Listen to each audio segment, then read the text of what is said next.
नमस्कार मित्रों, मैं शैलेंद्र द्विवेदी आपके सामने उपस्थित हूँ अपना चैनल के माध्यम से, शैलेंद्र एग्जाम फैक्ट के माध्यम से। और आज हम लोग बात करेंगे आपसे विश्व स्वास्थ्य संगठन के बारे में, जिसको आप WHO कहते हैं, वर्ल्ड हेल्थ ऑर्गेनाइजेशन। ठीक, तो आपको पता होगा कि WHO की प्रासंगिकता हमेशा रही है। जब से इसकी स्थापना हुई है तब से WHO की प्रासंगिकता हमेशा रही है। लेकिन आज के परिप्रेक्ष्य में, आज के रेफरेंस में, आज के संदर्भ में इसकी उपयोगिता कुछ ज़्यादा ही हो जाती है। और इसलिए चूंकि आपको पता होगा एक वैश्विक महामारी का दौर चल रहा है हमारे यहाँ, जिसको कोविड-19 के नाम से जाना जाता है। और कोई भी ऐसी वैश्विक बीमारी जो कि बहुत बड़े जन समुदाय को प्रभावित करती हो, WHO से जुड़े हुए देशों को जो प्रभावित कर रही हो, तो उसके विषय में विचार विमर्श करना, उसके विषय में राय सलाह करना, उस बीमारी को दूर करने के लिए वैक्सीन पर शोध करना, देशों के आत्मबल को बनाए रखना, ये तमाम काम, चिकित्सकीय काम WHO का होता है। और एक बात और कि ये WHO संगठन एक ऐसा संगठन है जो कि वैश्विक लेवल का संगठन है और संयुक्त राष्ट्र संगठन जो बना है, संयुक्त राष्ट्र संघ, उस अधिकरण का एक अंग है। तो एक अंग होने के नाते इससे संबंधित क्वेश्चन यूपीएससी, पीसीएस, विभिन्न पीसीएस में कर रहा हूँ, सिर्फ एक स्टेट की बात नहीं कर रहा हूँ, जितने भी स्टेट है वहां की पीसीएस परीक्षाओं में तथा डिफरेंट प्रकार के एग्जाम जो कि अधिकारी लेवल से संबंधित है, वहां इससे संबंधित प्रश्न पूछता है। तो मैंने आज इस वीडियो में उन्हीं विषयों का संकलन किया है जो एग्जाम की दृष्टि बहुत महत्वपूर्ण है, वो इसलिए मैं तथ्यों को लेकर आया हूं आपके सामने। तो इसका वीडियो बनाने का एक और लक्ष्य था कि आधुनिक संदर्भ में इसकी उपयोगिता और बढ़ जाती है। कि जैसा आपने देखा होगा कि एक वैश्विक महामारी पिछले लगभग 6 महीने हो गए, क्योंकि दिसंबर में इसका आरंभ हुआ, अप्रैल चल रहा है, अभी महीने, 2 महीने, 4 महीने कब तक है इसका कोई निश्चित नहीं है। तो लगभग 6 महीने से इसका प्रभाव चरम पर है। और इस दौर में, इस संकट काल में आप ये कहेंगे कि इसकी उपयोगिता और बढ़ जाती है, इसके कार्य क्षेत्र को और व्यापक कैसे बनाया जाए, या संयुक्त राष्ट्र संघ में भाई भले बहुत बड़ा अधिकरण हो, लेकिन कहीं ना कहीं कमियां आ सकती हैं कि क्या इसकी जिम्मेदारी और हो सकती थी, या इस महामारी को रोकने में कौन सी ऐसी सूचनाएं और हो सकती थी जो संयुक्त राष्ट्र संगठन देता तो न होता। तो इन तमाम जानकारी के विषय में आज हम इस पर चर्चा करेंगे। तो चलिए देखते हैं, कुछ टॉपिक हैं कि पहले टॉपिक उठाएंगे, उससे संबंधित जो बातें होंगी वो हम बात करते चले जाएंगे, आपसे चर्चा करते चले जाएंगे। तो इससे पहला टॉपिक हमारा है कि विश्व के देशों के स्वास्थ्य संबंधी समस्याओं पर आपसी सहयोग एवं मानक विकसित करने की संस्था है। ठीक है, क्योंकि आपको पता होगा जो द्वितीय विश्व युद्ध हुआ तो उसके बाद एक स्थिति निर्मित हुई कि संयुक्त राष्ट्र संघ की स्थापना की गई। तो उसी के तहत IMF, विश्व WHO, ऐसी तमाम वैश्विक स्तर की संस्थाएं निर्मित की गई। ठीक है, वर्ल्ड बैंक, ठीक है, ऐसे इस वर्ल्ड बैंक, WHO, IMF, इसी तरह की, ताकि आर्थिक किसी को जरूरत हो या किसी को अगर जरूरत पड़ रही है स्वास्थ्य संबंधित, तो हर देश अपना साझा डाटा शेयर कर सकें।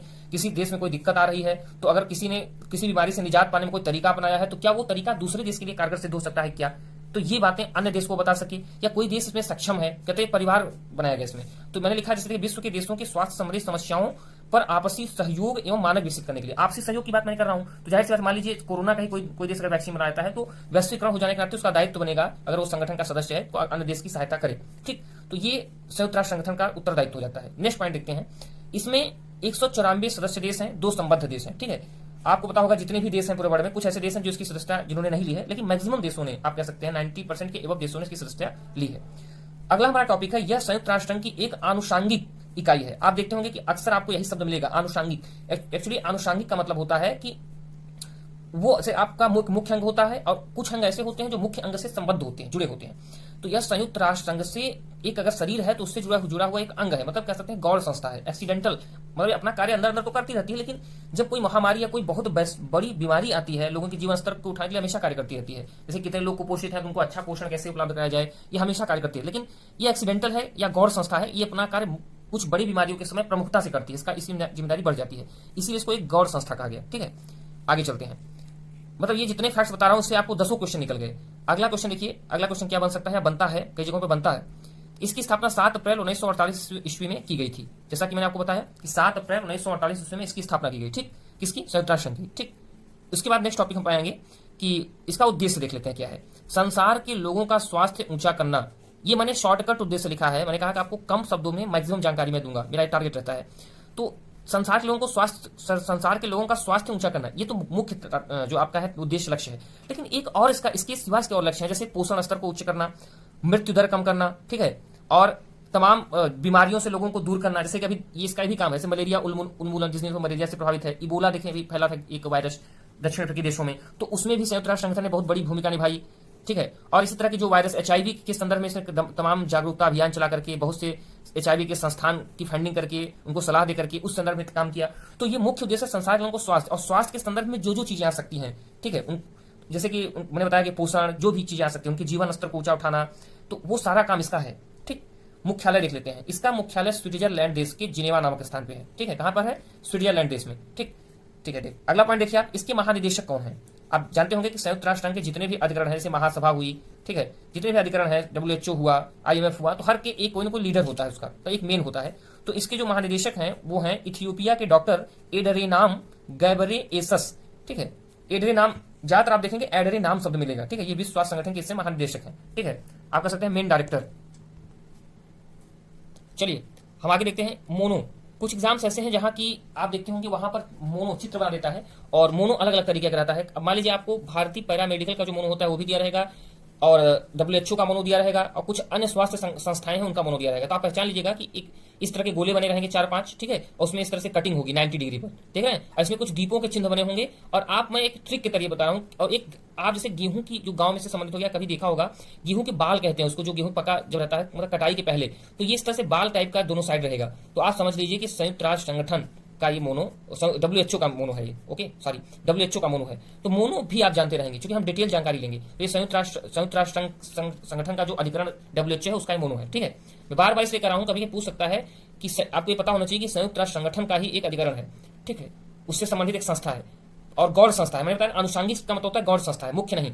ठीक, पैतृक संगठन इसका क्या है? मतलब ये कहते हैं पैतृक संगठन मतलब क्या होता है, इसको समझिएगा। मैं खास कर वीडियो हिंदी मीडियम के, भाई इंग्लिश में तो बहुत WHO के वीडियो मिल जाएंगे, लेकिन हिंदी मीडियम हमारे जो भाई बहन है वो समझ सके, उनके लिए इंपॉर्टेंट है। तो पैतृक संगठन का मतलब क्या है? जैसे होता है ना, कोई भी ऑर्गेनाइजेशन की पृष्ठभूमि का है, उसके बनने की संकल्पना कहां से प्रारंभ होती है, कैसे सोचा गया कि इस स्तर का एक संगठन होना चाहिए। तो कोई ना कोई छोटा मोटा संगठन रहा होगा जो स्वास्थ्य क्षेत्र में कार्य कर रहा होगा पहले से, तो उसी से अवधारणा ली गई कि यार ये इसका जन्म होना चाहिए, कैसी संस्था दुनिया में होना चाहिए। तो इसका जो संगठन है United nation economic and social council नाम की एक संस्था थी, उसी से, यही इसका पैतृक संगठन है, यहीं से शुरुआत हुई। ठीक है, फाउंडेशन तो होना चाहिए ना, बिना नींव के कोई महल बन नहीं सकता। पॉइंट नंबर 10 देखते हैं, डिप्टी डायरेक्टर जनरल इसका कौन है। मैं देखिए इसके तीन डिप्टी डायरेक्टर जनरल होते हैं मुख्य महानिदेशक के अलावा। तो शेष यद्यपि 3 जो है उनका जिक्र मैंने नहीं किया है, लेकिन मैंने एक का जिक्र इसमें किया है, जो 3 डेप्यूटी हैं। एक मैंने महानिदेशक आपको पहले बता दिया, पीछे अभी बताया मैंने आपको। उसके बाद मैंने 3 होते हैं जिसमें एक का जिक्र किया, इसलिए किया क्योंकि भारत से हैं। सौम्या स्वामीनाथन जी डेप्यूटी जो इसके डायरेक्टर जनरल होते हैं, उनमें से एक है। जो 3 डेप्यूटी जनरल होते हैं, सौम्या स्वामीनाथन हमारे इंडिया के हैं, प्रसिद्ध कृषि वैज्ञानिक जो हुए हैं हमारे MS स्वामीनाथन जी, उनकी पुत्री है ये। ठीक है, आगे चलते हैं। अभी हाल ही में कोरोना संबंधित उन्होंने कुछ एडवाइजरी जारी करती रहती है, डेली न्यूज वगैरह पे आती रहती है। ठीक है, सरकार इनसे सलाह लेती है, इंडियन गवर्नमेंट। तो ये आपके सौभाग्य की बात है कि आपके हिंदुस्तान की कोई इतनी बड़ी हस्ती किसी अच्छे पोस्ट पे है, तो आपको गर्व भी होना चाहिए। ठीक है, आगे चलते हैं। WHO का भारतीय मुख्यालय कहाँ है? तो WHO का जो भारतीय मुख्यालय है वो नई दिल्ली में है। ठीक है, आपको पता होगा, मैंने अभी आगे मैं जिक्र करूंगा कि कितने देशों में इसके गौर मुख्यालय हैं, मुख्य मुख्यालय को छोड़ करके। नेक्स्ट पॉइंट क्या बन सकता है क्वेश्चन आपसे कि विश्व स्वास्थ्य दिवस किस तिथि को मनाया जाता है? ये तो बहुत इंपॉर्टेंट है, अक्सर एग्जामों में शॉर्टकट क्वेश्चन ग्रुप में दिया रहेगा। 4 ऑप्शन आएंगे, 7 अप्रैल, 8 अप्रैल, 10 अप्रैल, 12 अप्रैल। तो 7 अप्रैल आपको टिक मारना है, जिस दिन इसकी स्थापना हुई थी। मैंने बताया ना 7 अप्रैल 1948 को, तो उसी दिन को विश्व स्वास्थ्य दिवस घोषित कर दिया गया। ओके, कोई दिक्कत? चलिए आगे चलते हैं। पॉइंट नंबर 13, संयुक्त राष्ट्र संघ के कुछ अधिकरण इसके सहायक अंग हैं। मैंने आपको बताया था ना, जैसे कि अभी आप हाल की कोरोना कंडीशन को देखिए, कोविड-19 कंडीशन को देखिए, तो संयुक्त राष्ट्र संघ का जो WHO एक पोर्शन है, एक संस्था है, हेल्थ संबंधी सारी चीजें करती है। लेकिन अगर इसको फंड जारी करना हुआ तो WHO का जो एक, इसके तमाम अधिकरण छोटे छोटे हैं, मैंने उसका जिक्र इसमें नहीं किया, मैं आपको बताता हूं। तो उसमें IMF जो संस्था है वो मदद करती है। अभी हाल में देखा होगा कई देशों को इसने मदद किया, और अभी हाल में घटना घटी कि अभी मैं आपको बताऊंगा कि 2018 में जो उसका फंडिंग का एक सिस्टम है कि मैक्सिमम जो विकसित कंट्री हैं वो इसमें फंडिंग मैक्सिमम करती हैं। तो अमेरिका ने अपनी जो सबसे ज्यादा लगभग 15% का कंट्रीब्यूट करता था इसमें, उसने अपना पूरा का पूरा हाथ खींच लिया। गांव में ही कहते हैं ना, हाथ खींच लिया, मतलब उसने कहा कि मैं अपना धन से कोई भी सपोर्ट इसमें नहीं करूंगा, जो मेरा प्रतिशत है मैं उसमें काटता हूं। ट्रंप जी ने घोषणा की।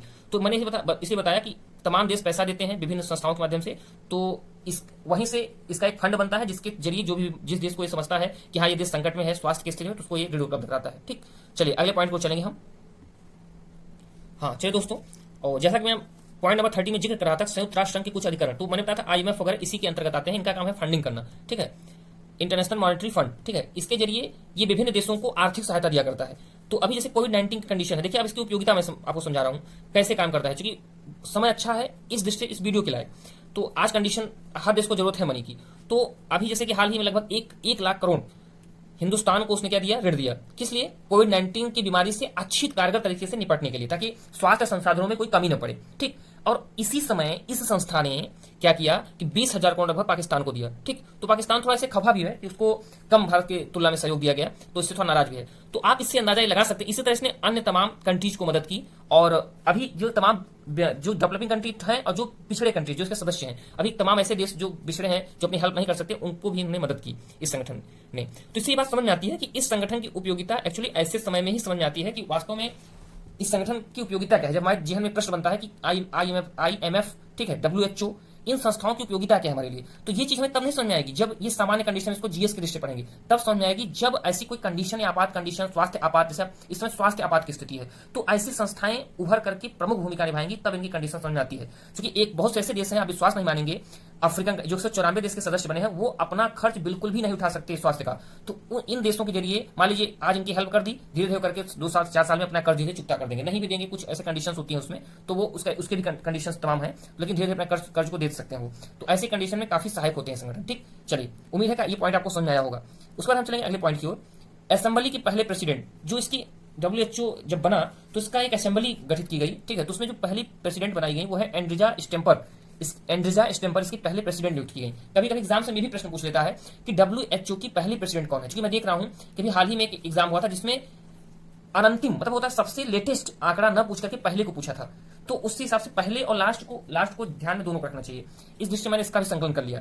नेक्स्ट लास्ट क्वेश्चन मेरा है, लास्ट टॉपिक मेरा है, इसके 6 स्वायत्तशासी क्षेत्रीय कार्यालय हैं, मतलब इसके 6 स्वायत्तशासी ऑटोनॉमस, ठीक है, क्षेत्रीय कार्यालय है पूरे विश्व में, और 150 अन्य कार्यालय दुनिया भर में है। जैसे मैंने आपको बताया नई दिल्ली में, ठीक है, मैंने बताया ना कि जैसे नई दिल्ली में एक कार्यालय है, तो 150 अन्य देशों में इसके कार्यालय हैं और 6 स्वायत्तशासी कार्यालय हैं, और एक मुख्य कार्यालय कहाँ है, जिनेवा में।